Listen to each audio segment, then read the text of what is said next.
I'm good. Can you hear me okay? Yes, now I can. Okay. I stopped in the middle of something I was doing because I knew you were calling. I don't know how Okay. this is going to go. I guess this will be part two of Perseverance. And I kind Uh-huh. of want you to do as you were doing when we left on part one. I kind of turned it over to you and you became the interviewer. So I'm just going to let you jump right on in and get Okay. right with it. Hope you had a good day and thank you for your time. And I'm looking forward to it. And we're going to stay on time just like we did the last time. Okay. So, you ready for me? Yes, sir, I am. You have Did you have a good questions? day? Well, yeah, my day is still going, but this was so Okay. important that I stopped. So, it's you and me now. Okay. Perfect. Okay, so you want to jump right in with questions? Do you want to tell me your thoughts about our interview, how we did? Because I know we briefly talked about it, but we didn't have an audience. What are your thoughts about what we got done? Because you said you didn't get to some of your questions. Maybe you're going to hit me hard with it now, and that's fine. But what were your thoughts about what we did before? Because these reviews are turning into something interesting to me. What are your thoughts? I agree. I did not, okay, so when you first asked me about doing the interview, I'm thinking, sure, easy peasy. I didn't realize how involved it would actually get. Like, I had questions, but I mean, first of all, we didn't even cover not even half of the questions I had for you in the first interview. It went that well, but I mean, we got some good, well, at least I got some good information from you. And so I was very impressed with how it went, surprised and impressed. So it was definitely a good thing. And so I'm ready to pick up with part two.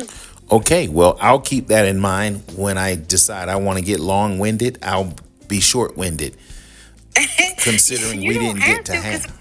yeah, but we had some good, it was a very good conversation. So it didn't matter that I didn't cover Well, everything. if it gets that good and we keep going, maybe we'll do a part three. Let's see. Okay. And you have to keep in mind that my background is a classroom teacher. So I'm accustomed to having to go off script and, revamp my lesson plans to, you know, make sure that my students get everything that they need. So I just want to make sure you get everything that you need as well. Well, So then you gave me every. I was also impressed with how well you did, and I'm grateful for your time then as well as now. So thanks for letting me know. Maybe I'll just milk it a little bit more then. Maybe we will have a part three. So thanks for letting me know you can't tell me no. no, I cannot. Okay. Are you ready? I is ready. Okay, so the last conversation, we kind of ended up with family. And one thing I want to say, and it's off the record, is that correct? I don't want this to be published. Well, what we're This doing part, now is this going to be piece. published. If I have to edit, I will, but I want you to be raw. So go do your thing. Well, well, If it's no, I regarding the just, book review, then go. okay, I'll kind of, tell you sort of. if I say it's not good. But see, I want to be vulnerable. I want you to be as classy as you can, but let it flow because guess what? I might face worse than this out there in them streets. Yeah. So Well, let me just explain it. So, I had a very dear friend who was had a similar family unit as yours, and he didn't fare so well because when he found out the truth of what had actually transpired between his mother and his father, he couldn't handle it, and he eventually just let himself go, and he succumbed to his illness. And so an illness that was completely treatable. And so I kind of glazed over that part of the book with when you talk about your mom and whatnot. I kind of glazed over it because that's a sensitive topic for me. glazed over it, meaning you did not read it No, no, no. I read it. That's how I know what happened. I read it. I didn't really, I'm not really asking you any questions about it, is what I'm saying. about my And that's mother. why. Yes, sir. Oh, okay. No, I Okay. understand. So, Listen, totally okay. I put it out there and I would not be okay. surprised if I got good, bad, and ugly. And if you feel you need to graze over it, then do that. So let's rock and roll. Let's keep going. Okay. All right, Because I sir. mean, the book is entitled "My Mother's Fifth Child." So, well, there you go. So let's rock with it. Okay. So, in hindsight, and I'm starting with the family piece, do you think Mother Rogers' attempt to include your family in her circle of prayer was genuine? 100%. Okay. Okay. Okay. I wondered about that. Okay. So, moving on then, with the school spanking. Now, I No home have, training.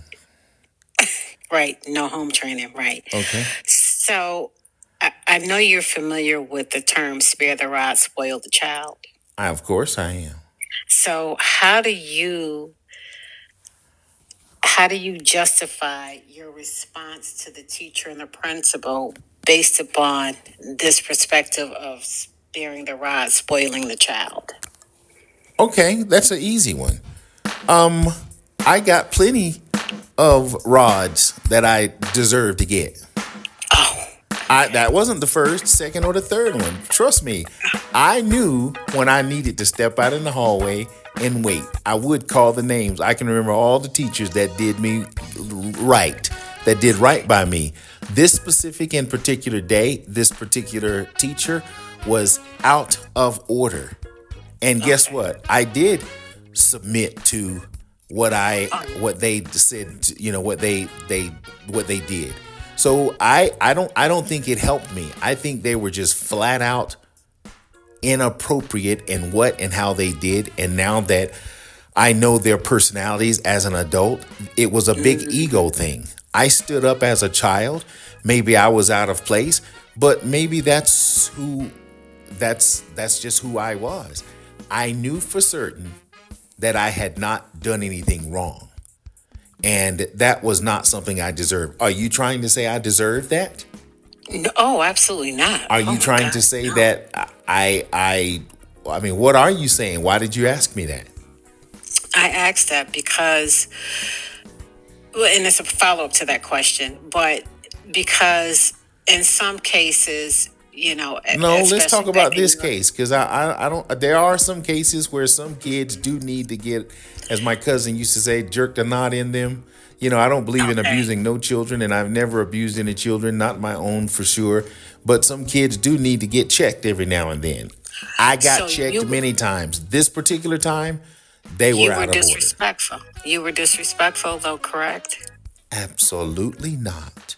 You were not disrespectful. I was not disrespectful. I may have been out of order, but I Out of was not order. disrespectful. I'm not going to call myself a disrespectful child, even now looking back. I Okay. was in a dialogue with her. She made a comment about me that I did not agree with, and all I did was just responded according to the dialogue. If that was disrespect, do Okay. you think it was disrespect? Yes or no? I I feel as if a child should stay in a child's place. You meaning I should have just let her disrespect my mother, my home, and me in front of the class and not said anything? As a former teacher, classroom teacher, you should have reported it to your mother and let your mother handle it. Oh, okay. Well, Hmm. I can't say what I want to say right now. So, are you finished with your question and then did I answer it?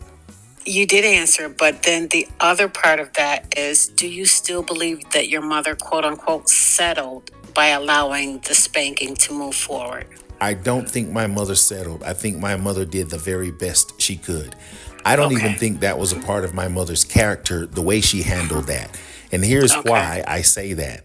My mother did not have a man or a husband or no one there to speak up for me. She had the principal or the assistant principal at that time. I can't remember if he was a principal or the assistant principal, and one of the teachers against me. For her to go against that would have probably been an automatic lose, considering how I believe they looked at us and how they saw her.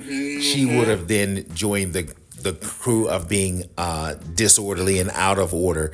So I believe she looked ahead, just like I did many times after that, and saw how they probably viewed us, how they viewed me, and she just decided that No, I don't think she settled. She just knew that she Okay. could not win. And it's almost like a plea bargain, but you're in a system where you know that you probably won't win. You just take the plea. So I think she plead, and if that's equivalent to settling, then maybe she did settle. But Okay. as much as I was really angry about that Mm-hmm. particular incident, I didn't hold it against my mother because even Mm-hmm. as a little boy, I knew that she probably would not win if she stood up for me. But if I knew then what I know now, I'd have took it to the Supreme Court as a seventh grader Okay. because I Okay. was not. What is the word? I may have been out of order and I may Mm-hmm. have even been disrespectful. But if there was ever going to be an exception to stand up for yourself, because I wouldn't say there's an exception for a child to not be in his place, but to stand up for myself, I think I would have had quite a few people that would have said she had no business saying that and constantly repeating it. And why would you argue with the child? Come on. Anyway, okay. Well, yeah, So, there you go. yeah. Well, she didn't argue. So, She just sent me down and got my butt whipped, and then that was the end of it. I never thought about it. So there you go. That's just a story that so can go on and on. We could go for 3 days on that. But I know. So, did this incident impact how you dealt with TJ when he misbehaved? this particular incident, Mm-hmm. none Did it have whatsoever. any bearing on? No, Okay. Okay. So, you didn't carry it with you. Okay. no, That's good. not at all. Okay. All right. So, what I really want to know, tell me about the fly jock and the others that you interacted with when you were DJing. What in particular do you want to know? Anything. I used to love Tom Joyner's show. Oh my gosh. I first started listening to him when I lived in the DC, Maryland area. And then when I moved home and it became syndicated, I was able to still listen to it. But what was one of your best experiences with either Tom Joyner or any of the other notable DJs that you interacted with? I think that was so fascinating. Oh my gosh. Little did I know, as I was a runt or a jit or a newcomer into radio, I used to run the programs. Tom Joyner, when he first started, I guess he started out just as a regular jock, but he got a syndicated program called On the Move. I can hear it now. On the Move. And that's what he used to syndicate on vinyl. And we used to get it every week in the mail. And because I was the weekend guy, I was the newbie, I would have to run it. So I would look and listen to everything he did, how he did, and how he put it together. And I was impressed by that. Little did anyone know I was taking notes on how that syndicated program was put together. I thought it was incredible to pre-record something and have it in all the markets within a week, thanks to FedEx and UPS or whatever it was back then, the regular mail that delivered those to us. And I saw syndication, or what we call now syndication, that is like via, how do you say it? Oh God, I'm losing my train of thought. How one person does several different markets. That was happening back then. We just did not have the technology. We just had to use what we had because several stations were running On the Move in different cities and states through, and it was being played on vinyl, and it sounded like he was right there in the studio. So Okay. I was learning what he was doing, and I took that with me a long ways. I learned so much by understanding the concept of syndication through vinyl. But many years later, when he was syndicated in several markets from just one location through satellite, or through the internet, so to speak, how they were able to pipe it in at that time, he was stationed, his main base was in Miami when I worked with Cox Media, and I would see him in passing in the hallway. By then, of course, he was the fly jock, and the only thing I got to do was just say hello to him in passing. I didn't get to have any direct interactions. But one day, I was a serious dresser when I was even 400 pounds. And one day he was outside the station when I was leaving one day, and he just stopped me and said, "Hey man, I like that set. I like that get up." and I was G'd up like I always was, and I said thank you, and he was trying to ask me about, where did I get my wardrobe from, and I was telling him, and I gave him the information of the guy who fitted me back then. And that was the only interaction I had with him directly. But I would see him all the time. I would know he would be in the building sometime. And I respected him from way back. But I respected, the space of celebrities. And I did not, what do you call it? I didn't stalk them too much. And of course, that would have been a good time to get a photo, to get a. But I just wasn't that guy who was a groupie like that. But I respected him Okay. and what he did. And even to this day, after they can't even let him use his own name. But that's another story. Anyway, Yeah, that's move on. okay.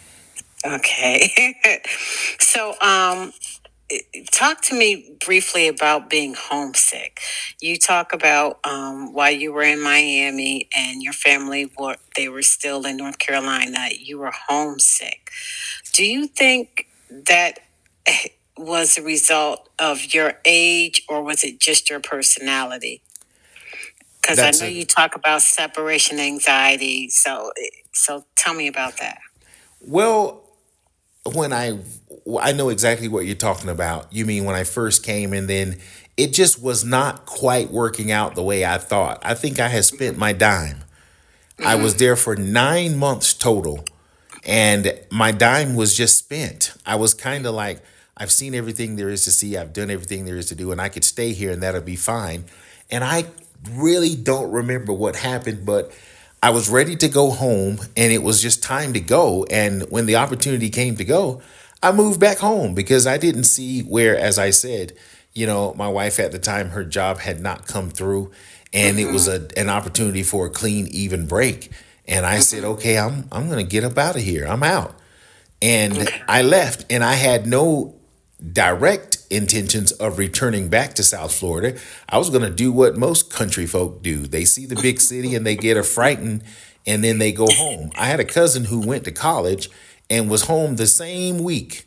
She said, I didn't like it. That's another story. And even my oldest sister, she moved away for a little while, and she's still back in our hometown, small. And I'm not talking about her. It's just some people just don't know how to leave the front yard. And of course, that was a part of me because I'm an old country bumpkin, but I got the opportunity to leave again. So when her job opened up in West Palm Beach at that time, I was like, well, I know enough about the city, and her job would probably cover us. And I knew enough to where I knew I would find some money, some way, somehow. So I was like, we're not going to pass this opportunity up. Let's go. So Okay. yeah, I think I was a little homesick, and I didn't want to stay away from my family at that time too much longer.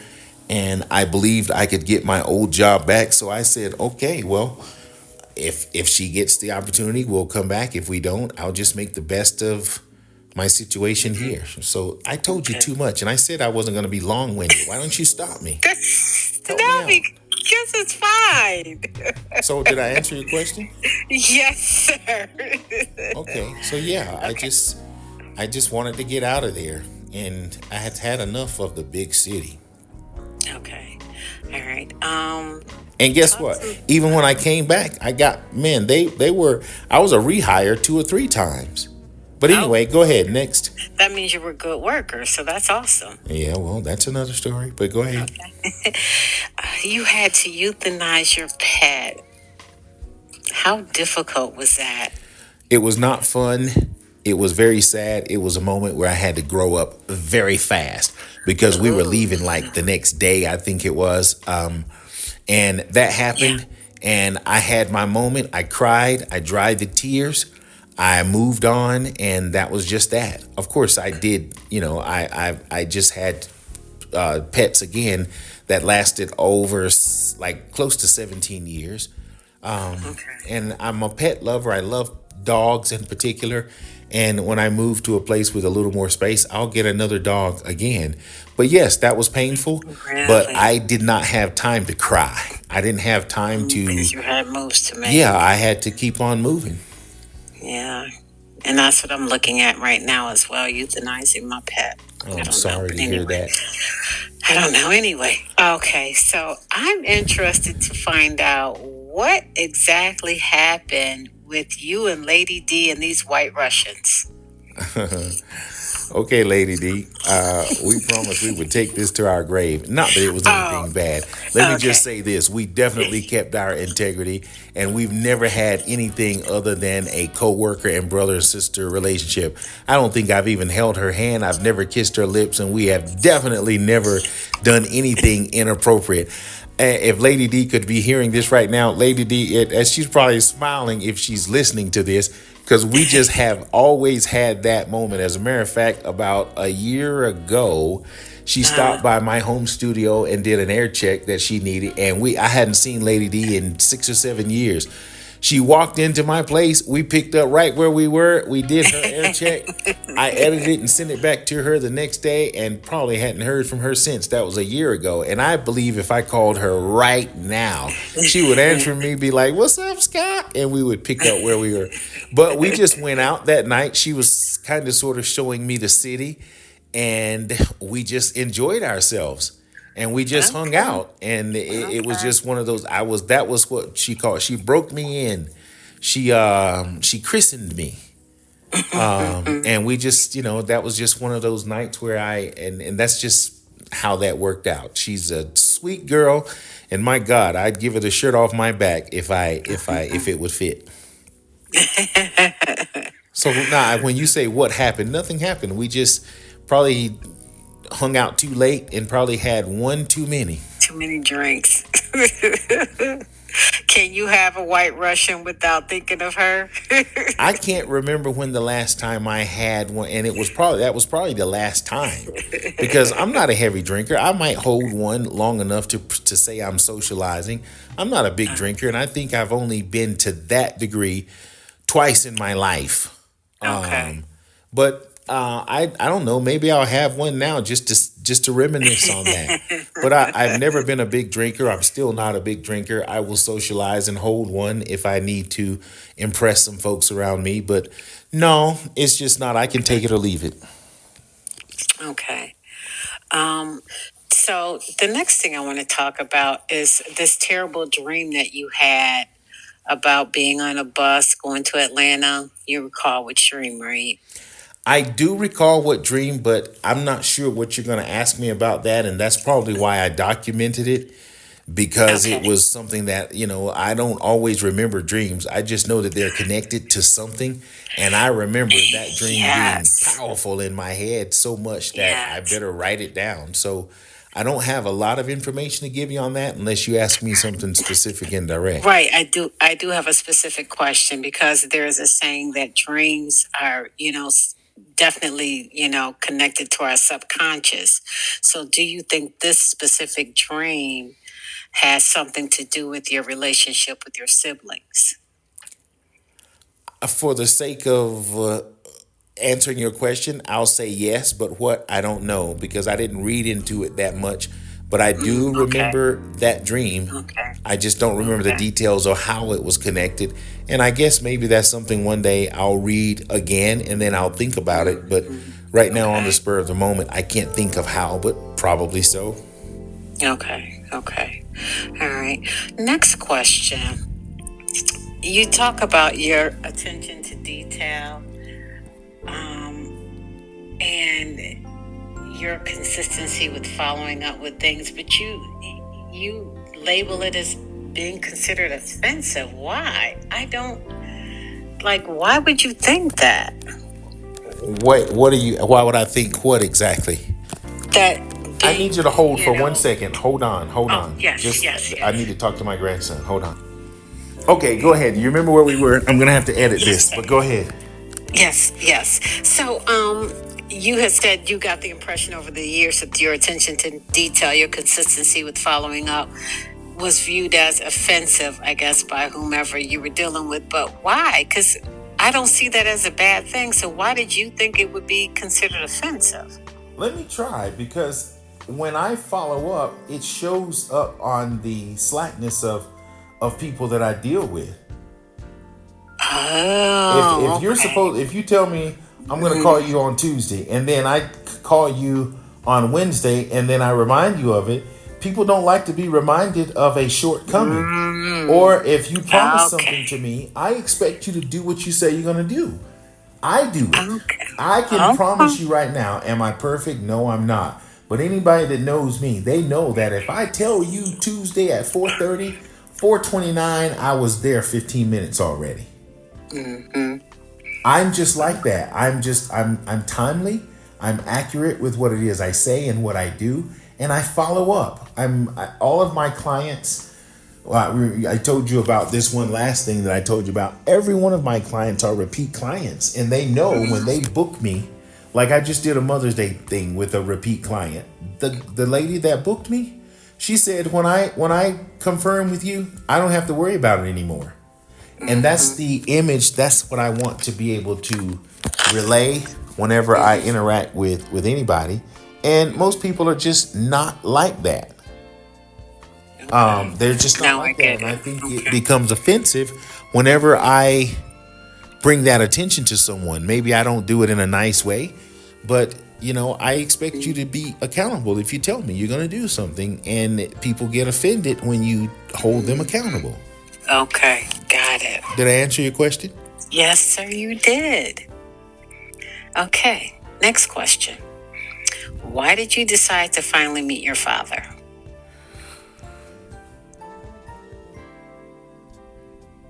Uh-oh. Do we Two need to skip reasons. it? No, no, no, Oh, okay. no. I thought I heard Okay. my grandson in there. Two reasons. For one, Okay. what I told you about my sister, she was asking me some questions, Mm-hmm. and I just kind of, for lack of a better word, I kind of wanted to prove her wrong. And number two, I Okay. wanted it out of my system. And I say prove her wrong, not to say, aha, I got you. But she was saying something, and I did not want her to have that. And I didn't want to have that over my head. If that was something that I was possibly overlooking, then I wanted to face it. It's just like Okay. not now. I'll face things that are hard, just like going to the gym and staying on my diet. I'm facing it now, Mm-hmm. because it's difficult, but I know I need to do it. So that is something that I knew in my true subconscious that is something I needed to do. So Okay. I decided, okay, I would do it. But I think what my sister did that time was she sparked that. And I Mm-hmm. wasn't going to let her go to heaven saying that, okay, that was something that I did not face. I did not Okay. want her to present that to me and then I cowered away, be a coward, and then Okay. just not do it. So, in Mm-hmm. addition to me knowing that it's something that I wanted to do for myself, just for clarity and a form of closure, I just said, okay, I'll do it. Because I felt like, what is it going to hurt? Okay. But what she proposed to me was a spark that initiated that flame, and I have no regrets. And am still not sure it impacted me one way or the other. I feel good that Oh. I gave him a Oh. form of closure. And if it did, then Okay. so be it. But I don't see any, major fireworks that changed my life. Okay. That's interesting. Okay. Now, do you think that because of, you're taking the time to talk to and get to know your father a little bit, do you think you understand better why your mother never talked about him? Nope. Okay. I don't Okay. understand why. Okay. Okay. All I right. mean, what I did explain, I think. Oh, let me just say this for the listeners who may not have read. I do believe that relationship was closer than any other, and there's something about a strong, close relationship. If what I think and what I believe is true, even if she did, can I use the word love? I'm going to use it for 10 seconds and then I'm going to take it back. If she loved him and they loved each other and they had a different, unique type of bond, I think Mm-hmm. when you separate, the pain of that will cause you to be a certain kind of way. And Mm-hmm. maybe whatever they had and whatever broke up, however it left her, caused her to be however she was. And I don't have a title or Mm-hmm. name for however she was. But And I think you now understand. You said you. I think you understand exactly what your mother was going through and why she decided to do what she did. By not talking about your dad. well, I don't know why. I don't have answers and I don't try to figure it out anymore. I think I did what I needed to do Mm-hmm. to to deal with my emotions and my feelings, and I'm okay with it. So I can't speak for her. I don't. I Mm-hmm. can't answer But that's a good question. If and my best answer is, I think maybe they did have something special. And there's a thin line between love and hate. There's a thin It line absolutely between love is. and pain. So whatever they had, whenever it ended, it just caused her to be however she was. Okay. Okay. Okay. Next question. When you recall the N word, it really affected you at that point in time. Do you still have resentment for not speaking up? To Not this day, do you resentment. still? Not resentment. That's a strong word. And then if it is, then I'm going to just try to soften it right now. Okay. I know who I am today would not have tolerated that. But because I didn't, I think it caused me to say, okay, I missed that opportunity and I won't miss another opportunity. So if resentment is the word, then so be it. I know that who I am today as a result of that would not have tolerated that. I would not have tolerated that for 1 second. So, yes, it did feel bad. And I thought, how could the rest of these people sit here and not check him or not do anything more than they did, because they just all sat there in the vehicle. I know exactly what you're talking about. You're talking about the band trip, right? So, yeah, none of them said anything about it. You know, no one said, no one apologized. No one said anything. I just sat there like, what can I do? I had no defense, and I wasn't as intelligent or knowledgeable or wise as I am today to know how to come back, because I know me and I'm not a violent person, but it would have been hard to not have been very responsive to that if that was to happen today. Probably today I would ignore it, but I don't know. I felt bad enough to where if I could have done something, I would have. I just didn't feel like I could do anything. They were much older than me. I was the youngest one in the whole group. Well, no, Yeah. I was second to the youngest, but the youngest was the son of the leader of the band. So anyway, there's your answer. I hope I ain't got it. I clarified. Yes, you did. Yes. Okay. I was You know what? so. Hold on before you go on. It's amazing that some of these things, now that I reflect, they are causing those little small things that happen help me to become who I am today. Because when I tell that story, guess when people do and say things to me like that now, I definitely respond accordingly. You can't say things about me that I don't go to the mat defending myself on, especially if I know it's wrong, inappropriate, or even untrue. So I will stand up for myself. And those were times where I couldn't stand up for myself. I didn't know how. I didn't have the backing. I didn't know how. So, wow, that's incredible. I'm going to send you another check. That's 3 so far. I'm going to save them and put them all in one envelope to save postage. Okay. So when I read the part about you driving a school bus, I was like, wait a minute. How old is he? What the? Oh my gosh. I was Walk me through 17. that. I know. Back then, that was very common for people who could drive for you to be held accountable and responsible. I don't know why they changed that rule. And I think if you can show how responsible you can be, because I think there are teenagers that are responsible. But in this day and time, with the way society is, I just don't think anyone would allow it because of the change. But there were many of my friends who drove buses, and I can name them right off the bat right now. Anthony drove, Herman drove, Herman's brother, Damon drove. Gosh, so many of us were student drivers, and we did very well, and we were very responsible and accountable back then. And I did not at one time feel that that's something that I could not handle. That day I was scared and nervous because it was my first time, but I did not feel that it was not something that I could handle. But you ask me now, would I trust some 17-year-olds like my grandson? I hope he's not listening. He can't hear me. I would not give that Negro a bus and tell him to go drive nobody nowhere. And I love him dearly. God knows I do.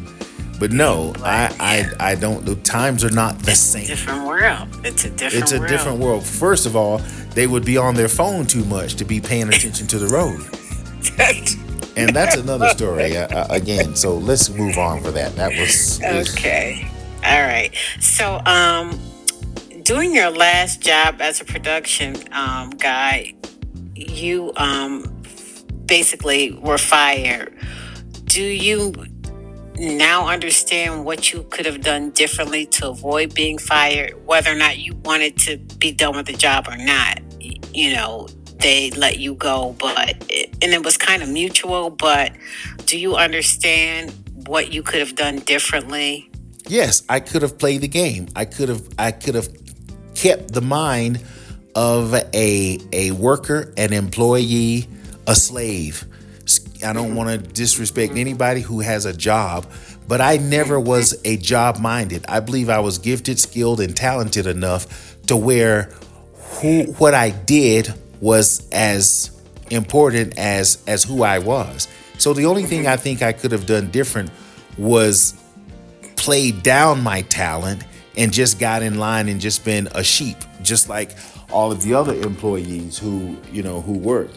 And again, I don't mean any disrespect to anyone who has a job, but I think if I had just played the game, if I had just been conformative, and I just believed I was accountable enough for one. I was skilled enough and competent enough to where that was enough for me. I did not like some of the office politics that I had to deal with, and everyone deals with them. They just conform to them. And I don't have any hate for anybody. I just didn't think I needed to be friends with anyone. And I even had a conversation. My boss, he had a birthday just recently. I called him and said happy birthday. And again, I can't tell my story without bowing down and thanking them for giving me the opportunity.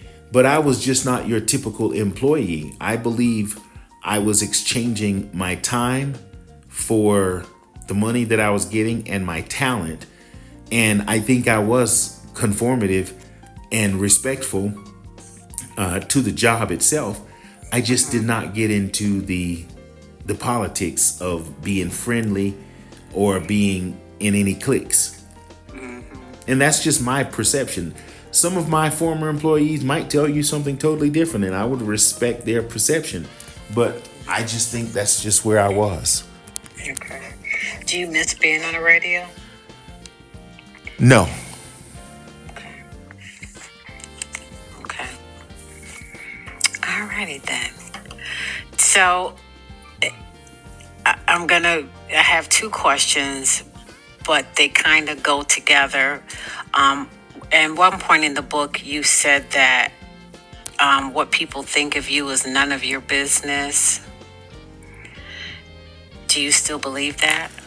That is a cliche that I hold on to. I didn't say that. I'm not the originator of that, but I kind of Right, agree right. with it because I believe who I believe I am and what God says I am is more important than what someone can say about me. And I'm just going to tell you a little quick story. Someone told me something about a month ago. Someone told me something that someone else told them. And for some reason, they kind of judged me by what someone else told them. I didn't get to tell my side of the story, and I had to now be accepting that this person that I value so much, I don't even speak to them anymore. So they told me what someone else told them, and that was the end of our association. And I'm probably talking too much, but it's been on my mind, and this is the opportunity to, I guess, talk about it since this is Men's Mental Health Month. This is something that had been bothering me. I don't like the fact that I had to separate from this person. The way we separated, and as I said in my book, people who believe something someone says was already looking for a reason, and I kind of have put two and two together, and I kind of know why it was necessary that there be some space between me and this person. But what people say about me is none of my business, especially if I don't get to speak for myself, and especially if it's inaccurate or false. Wow. And I had a similar experience, and we'll talk about that some other time. But to piggyback off of that question, later on you say that you can't control what people think of you. So why concern yourself with whether or not your motives are clear? Because you can't control what people think or believe about you. So why stress yourself over worrying about whether or not your motives are clear? Because I haven't matured to the point that I just don't give a dime. Okay. Okay. And maybe that's something. And I said in another interview, I'm afraid of getting to that point because if I become that ruthless person to where I just don't give a flying rat's, you know, it probably would not. It'll probably be worse. I Okay. do care how someone views me if I have the opportunity to, I don't know, maybe fix it. Okay. Okay. But I guess it's none of my business, is what I said. I'm Okay. sorry. My grandson just gave me something and I'm trying to eat and not sound like I'm eating and I'm choking. Drink some But water that's and what listen greed to will the do next for you. question. Go ahead. And you know what? My next question is about greed, kind of, sort of. So, when you lost your weight the first time, you said that you were juicing. Did you eat solid food, or did you just, subsist on just juicing? It was And if you, about 75% juicing oh, and maybe less that's than much. 20% of solid foods. And a great Yeah. deal was intermittent fasting and a lot of exercise. So, Okay. yes, I was juicing a lot for about 6 months. All I did was juiced. I would have maybe a small meal a day of solid food, but I was so satisfied with the juicing that I only ate because I know I needed to. Oh, wow. Okay. Have you discovered another passion since you've left radio? Yes, podcasting and live streaming and playing my saxophone and being consistent with what it is I say and meaning what I say. Just being a better person altogether is a passion for me. When I wake up every day, I'm passionate about being the best I can. And if you're talking about a hobby, I still do radio production. I still do a form of podcasting. I have to edit a little bit to get these done. And I'll still do commercials here and there. So I still am heavily involved in audio production and voiceovers. But I But believe my passion after that lesson and not wanting, it's the same thing as it relates to, I guess, a relationship. I think I've been, can I use the word traumatized? I'm scared to use it. I think you I've been can. tortured so much with relationships that I am afraid to commit on that level. And I think as it relates to getting a job in general, I know that I would be the best employee. So if anybody's listening and wants to hire me, I would take a job with someone. I believe I would be a great employee, but only if it is for the right amount of money. I would not give that much of my time to someone. Sorry, I feel bad about I'm trying to eat and talk. This is embarrassing on my live stream. Shouldn't have done it. But as I was saying, I am terrified of taking a job that doesn't pay me enough to sustain my basic needs, but then Hmm. giving 8, 10, 12 hours a day of my life and time just to have enough to not starve. Right. So It's that day to day grind. Yeah. yeah, I just Yeah. I believe I'm so passionate about that God has just protected me from that, and somehow I've been able to sustain myself on being self-employed to where I haven't had to go and punch a clock. Did I Hmm. answer your question? Yes, sir, you did. You did. Okay. Okay. So, do you need a sip of water? Nope, keep going. If I Okay. do, I'll let you know. Okay. How and why did you decide to get a life coach? How did that whole thing come about? Oh boy. Ooh. Are you talking about one life coach in particular that I mentioned? No, just in general. Well, I guess it would be the first one because getting a life coach, that's not something that we as in Black people will ordinarily do. So how did you come about getting that I don't and think, why? I don't think I officially got a life coach.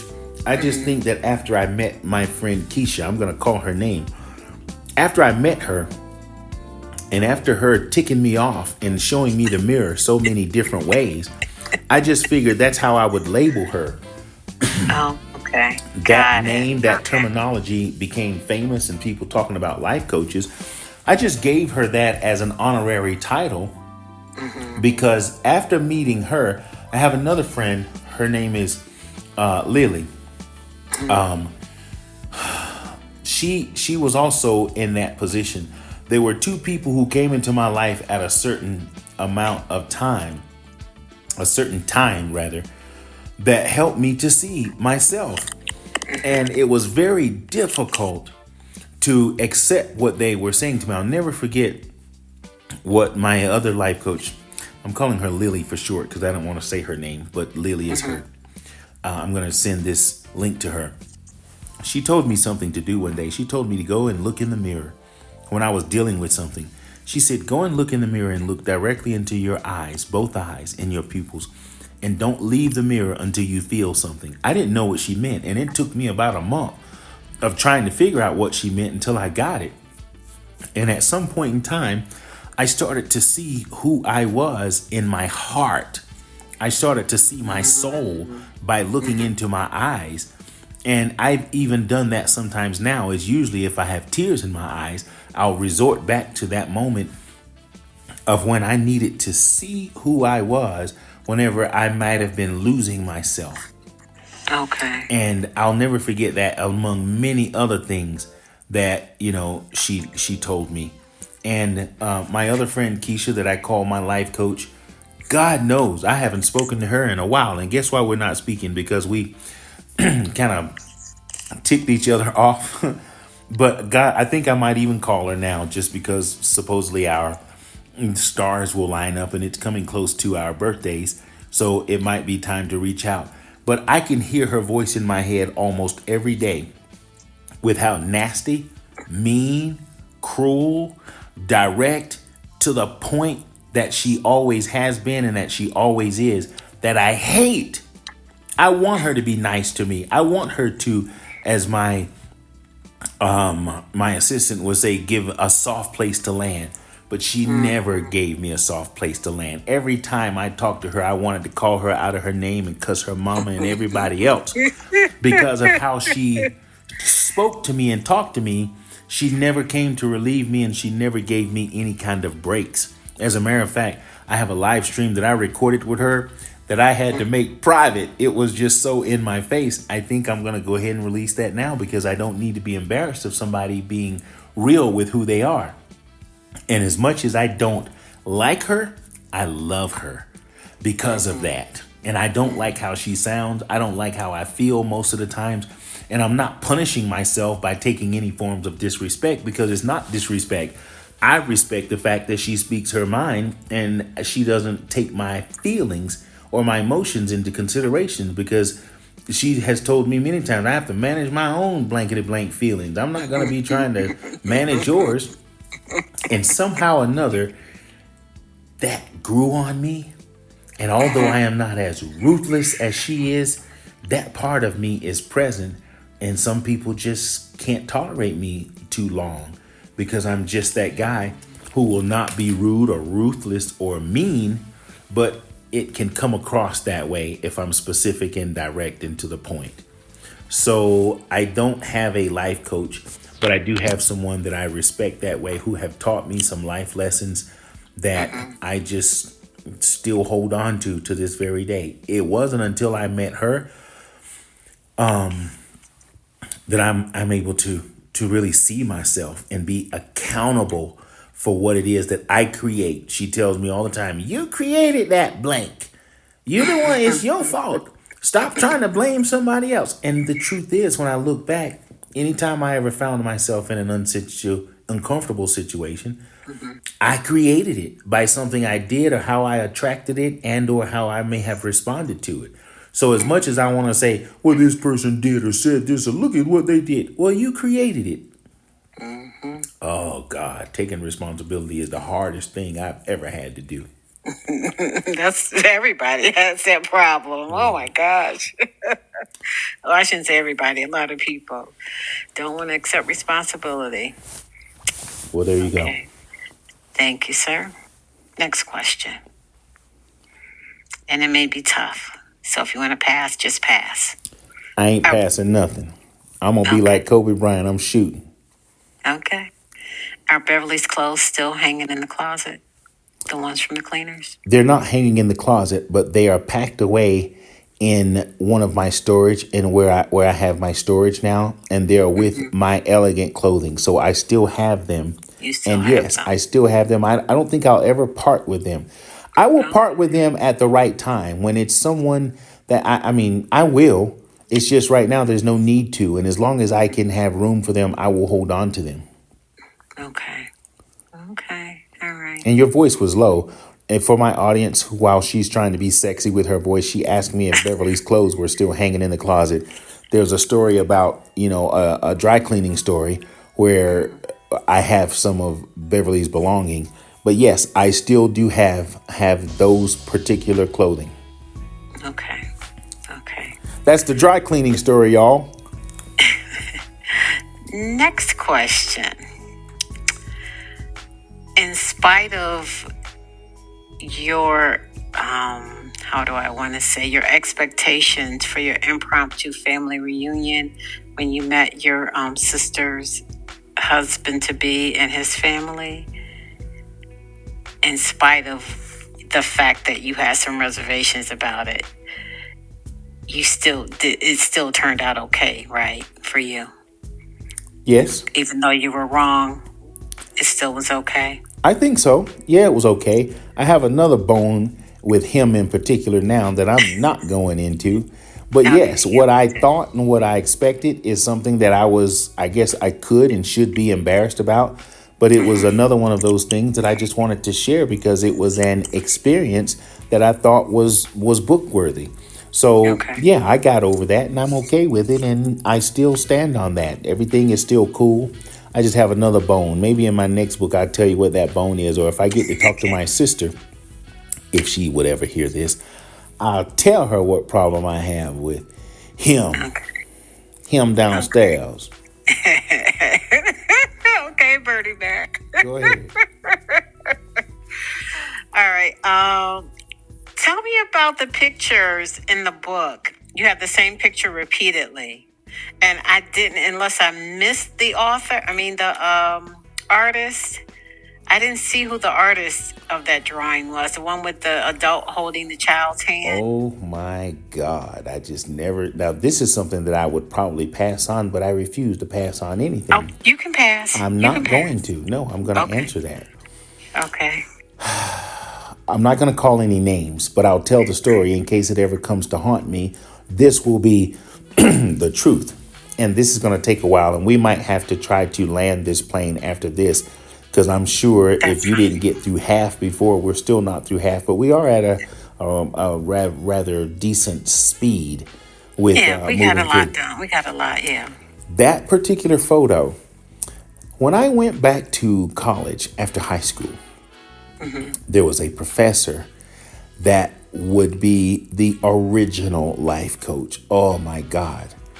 I hope I talked about him in the book. I'm drawing a small blank right now. But he was a former Marine that was my teacher. He was an instructor that I gravitated to. When I first met him, he was an atheist. And I was heavy in church. When I say heavy, I went 3 times on Sunday, Tuesday night, and every time else the door is open. And I still have Christian values, and I believe in the Lord Jesus Christ. and I believe in God. But he was an atheist then, and he found a way to tug at my heartstrings as it related to my commitment to religion, not my commitment to a higher power or a higher being or God, which he was a total atheist. But he said some things to me that kind of disturbed me, but they caused me to think.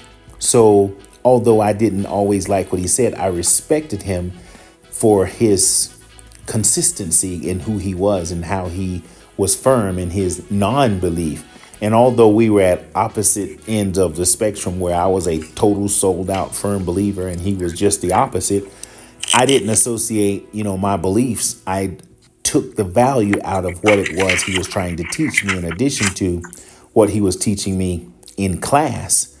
Well, he was one of my favorite people because of some of the things that I learned from him.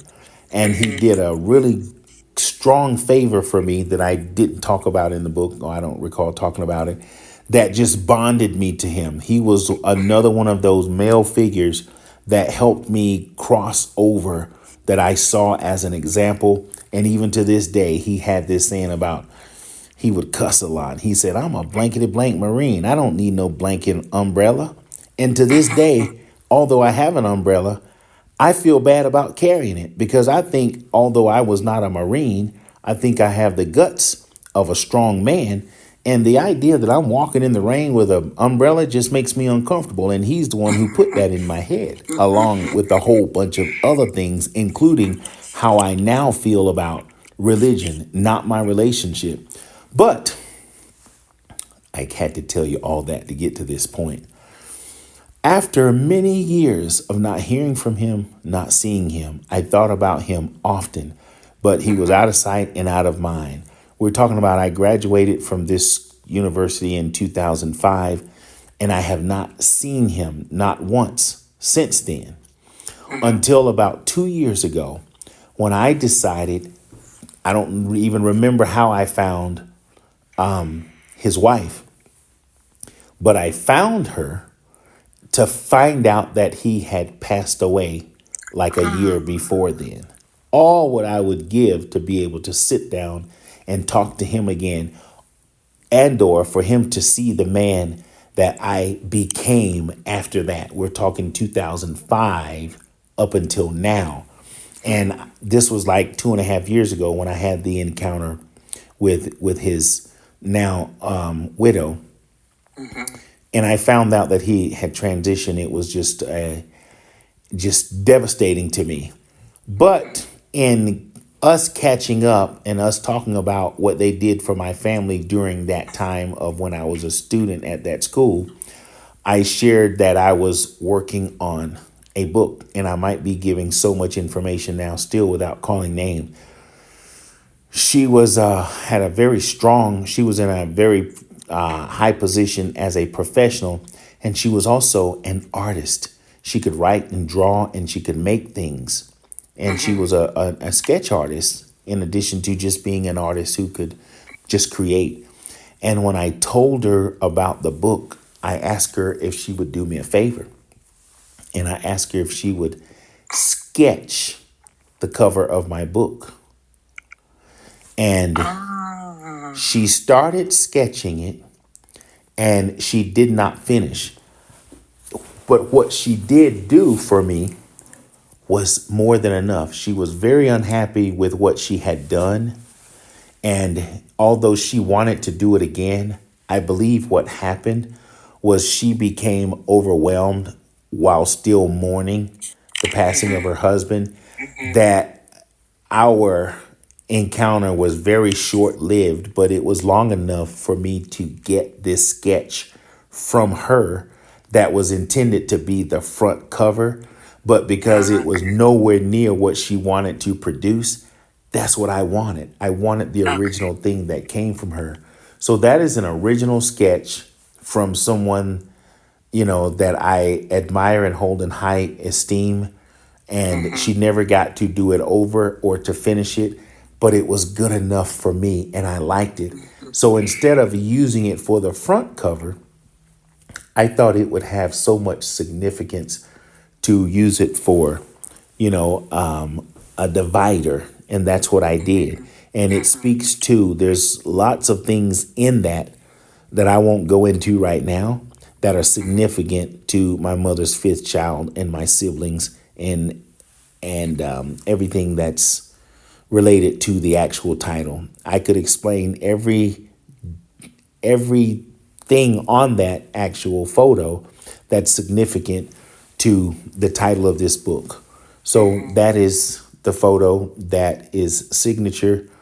And I do not have the original. She would have it, but I have that copy.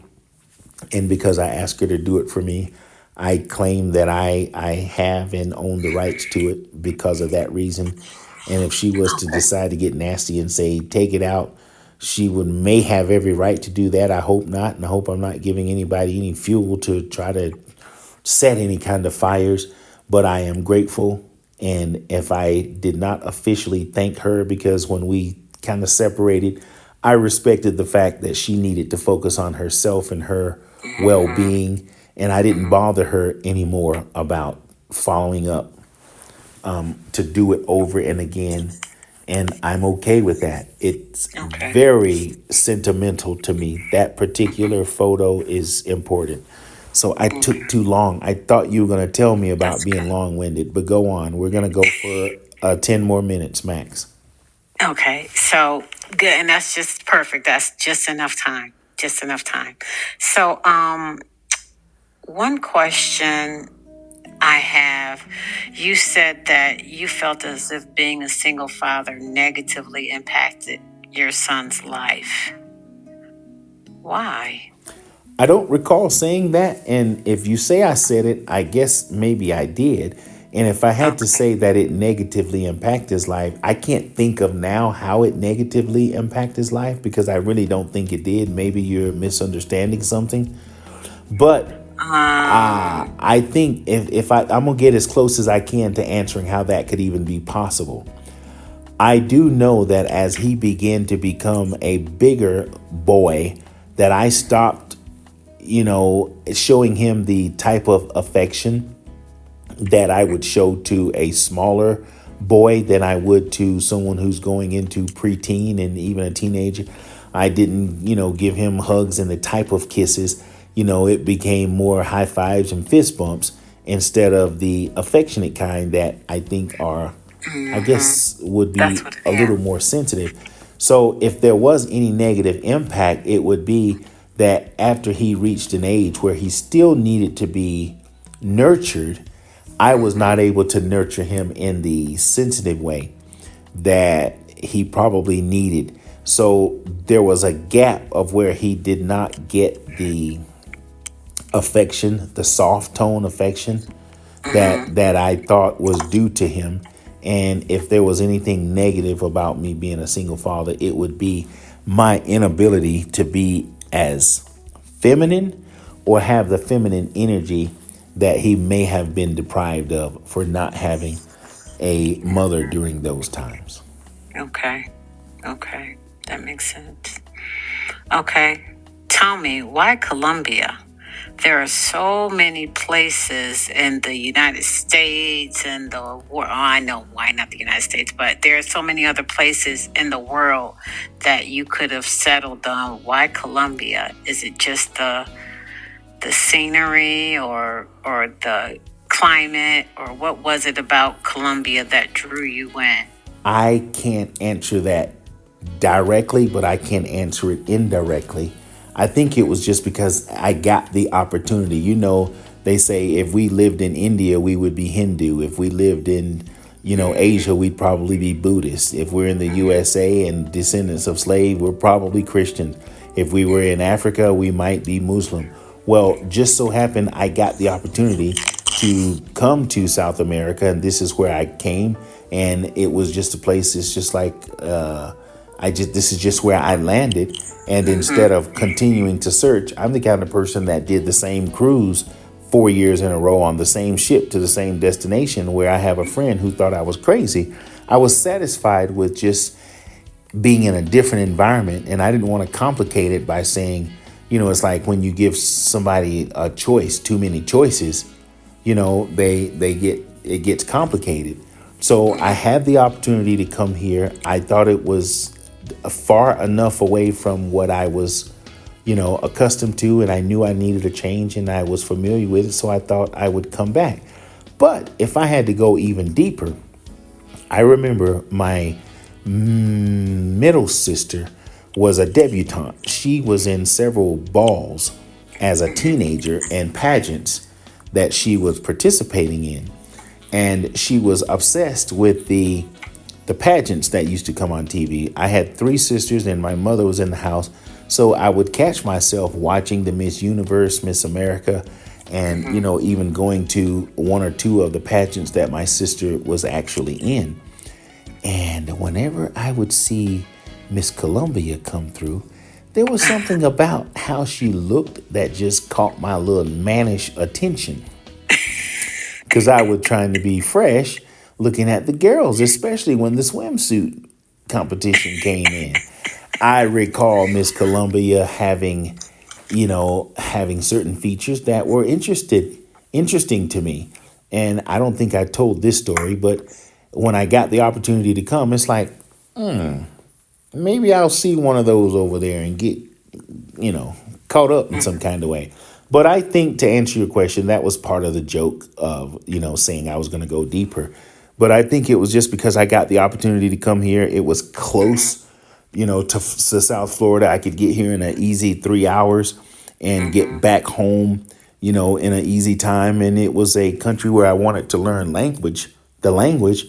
And when I studied and I listened to my Puerto Ricans, my Dominican friends, and my Cuban friends, and when I could hear the slight difference in how they sounded, I thought, why does Colombian accent sound so different? Why does it sound like it's spelled? And why are they talking so fast?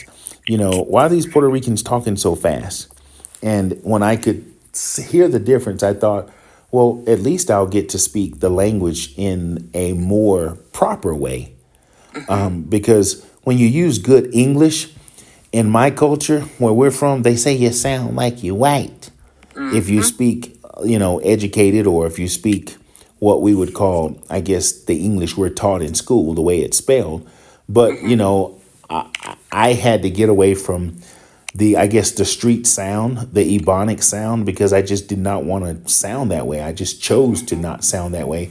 And when I listened to different dialects in Spanish, Colombians seem to have a more, can I say, white sound?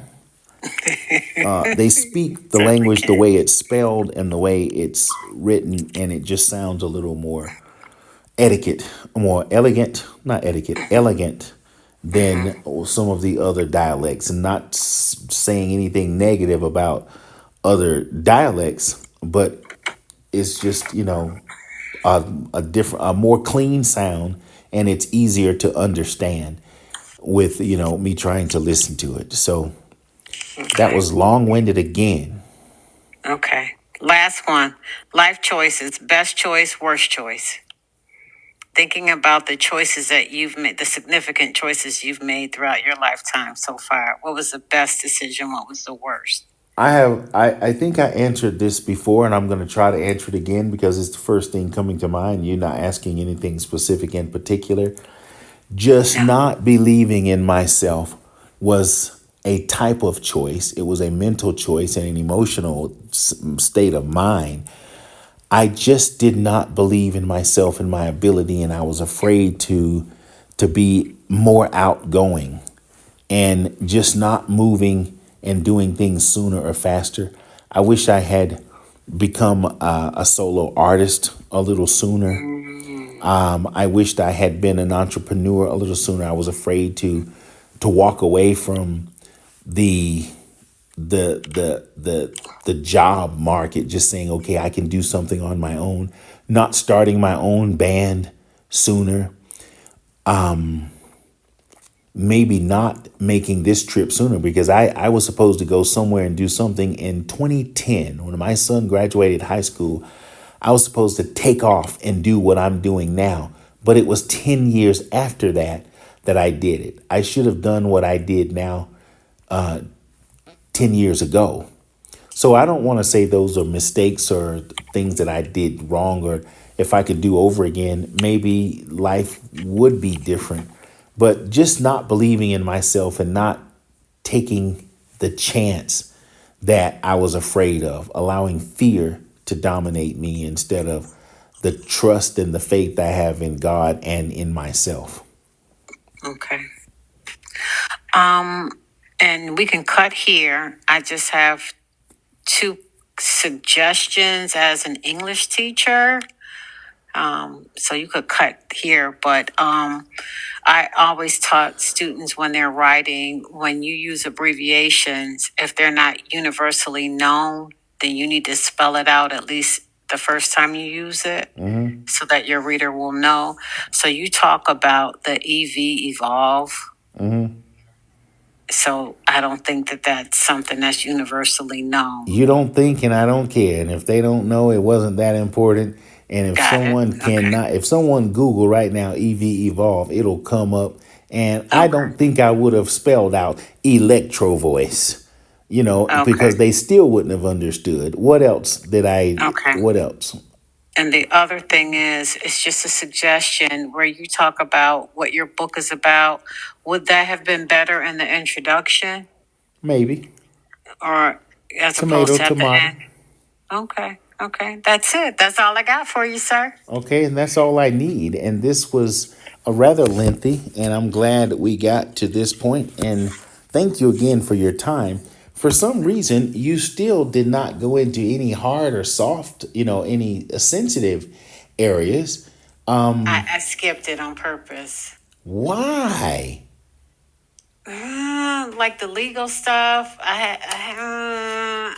you know, Well, I didn't want to get, that's not even a sensitive area. I guess it would be, it could be, but that would yeah, definitely require a whole different time. But why yeah. would you skip that? Well, because it could be maybe some fallout from that. I don't know. Like Good. That's good maybe enough. Hold on. Tell you what, we'll talk about that off record. And if any of my other yes, sir. reviews decide to go into it, I really am upset with you because you held back. I If that's didn't something hold back. you did, if that's something you I wanted to did know, you not. should have asked. And for you to mention it now briefly, especially on the way out, now I'm kind of like, I have a little problem with you, but I'm going to leave it alone. If you were not comfortable talking about it, then leave it alone. But if I someone am else, comfortable talking about it, but because it's legal stuff, I didn't want to mention it on air. okay, well then if it's in the book, you mentioning it is not going to change anything. But we'll listen. Everything happens for a reason. Yes, sir. Let's just go ahead and land the plane. Well, the plane's already on the ground now. Okay. We're Okay. not We're going to gonna take take off mine. again unless you want to. I tell you what, if you think about it again and you want to ask, because guess what I'm not going to do now? I'm not going to talk about it off record. If you want to know more about it, you schedule another interview with me and we'll discuss it. And I will go as far as you want to go because I told you to be free. So with that being said, we'll just kind of close it. If you want to know more, then we'll do another one of these. I really enjoy talking to you about it, and I'm learning a lot as I answer your questions. You're becoming the Oprah that I never had, and I Well, thank you appreciate it. kindly, sir. All right, sweetie. You have a good night, okay? I will thank you again so much. We'll talk soon. Okay. All right. Bye bye. Okay, bye. There you have it, my friends. Another one, just like the other one. We're getting these done. I had no idea what was going to happen, how it was going to happen, but these interviews that I'm doing on my own are precious in their own way. I hope they do more good than bad. And I just am going to believe that my steps are being ordered in terms of how I'm marketing. Anybody that would want to know any of this can go to my social media as we are broadcasting or podcasting on at this moment and get some of this information. I'm hoping that some of this information will pique the interest of anybody that would be interested in knowing a little more about me. And I have a little guilt. I'm going to make a confession before I go. I know a lot of friends who have books that I have never read, some that I have bought and never read. Not sure why, but there are a few that I actually have read, but I feel guilty wanting somebody to be interested in my memoir, but I didn't show as much interested in someone else's. I am very convicted by that because for some reason, I think my little baby is cuter than everybody else's little baby. And I guess maybe because I invested in this and what I went through, is seems interesting and I want people to be interested. But I feel a little bad that I did not take as much interest in other people's books that have shared them with me. So that's out there now. And I will still try to get you to be interested in my memoir. And I'm not necessarily being a hypocrite right now, but I put it out there. Anyway, you can get it at Amazon and maybe on my website soon, in Barnes and Noble, hopefully whenever we finish getting it done. Someone's calling me now about marketing, and I'm saying I can't focus on marketing because I'm still in the publishing stage. Publishing has been a trip. I think maybe I had so much trouble with the publishing because maybe it's part of my calling. Maybe I'm supposed to be a publisher because now I know what I went through with all the money I lost and all of the, it's just been a nightmare. Anyway, thanks to you, my guest, and you for giving me this time. This is a long one, and I guess not everybody's listening to the whole thing. If you are, I'll just say thank you. But I'm going to go now. Find someone you need to say, I love you too. Don't just say it. Show it. Mean it. Let it be true. Even if they don't believe it or feel like it, do it anyway.